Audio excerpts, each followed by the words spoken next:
Asia cup 2025 दल घोषणार है बड़ भूल। आसंता सेप्टेम्बर 9 तारिख एशिया कप एथिलागि टीम इंडिया दल घोषणा है बड़ भूल। एते बड़ भूल केमिति करि पारला बीसीसीआई, एमिति काहेकि कला बेईमानी, एमिति काहेकि से प्लेयर को खेलाइबा को मना कले और काहेकि एमिति निष्पत्ति नेला टीम इंडिया बीसीसीआई।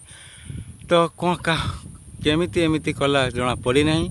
तेज यशस्वी जसवाल को काहेकि बाद दिया गला और ऋषभ पंत को तांको पई दल स्थान ना एशिया कप 2025 पई ऋषभ पंत और यशस्वी जसवाल को स्थान ना कहीं स्थान ना। तो से विषय आलोचना करवा। जितेश शर्मा ध्रुव जुल को चाहन कहीं कले बीसीसीआई कौन बीजेपी नेता ना कौन राजनीतिक कथा ना कौन हो पारे विषय आलोचना करवा। तेज चलतु जाना संपूर्ण खबर विषय में।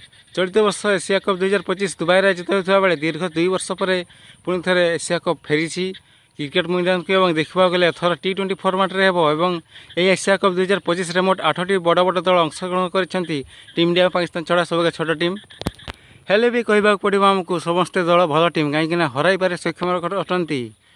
कहीं नेपाल दल को देखा गले से विशाल 314 रन कर T20 क्रिकेट और विश्व रेकर्ड से आईसीसी देखा गले क्रिकेट इतिहास से विश्व रेकर्ड और आम टीम इंडिया कथा कहवा गले देखा गले यशस्वी जसवाल और गौरवंगा ऋषभ पंत को कहीं टीम रे नेला नहीं। देखा गले स्वदेश कोटर मालिक लखनऊ किनी कहीं स्थान ना।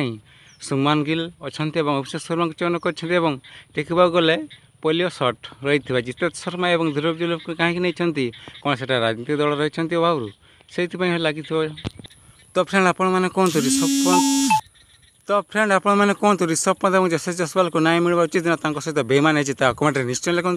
और आम भिडियो जो भल लगे भिडियो लाइक करूँ। भिडियो देखते धन्यवाद।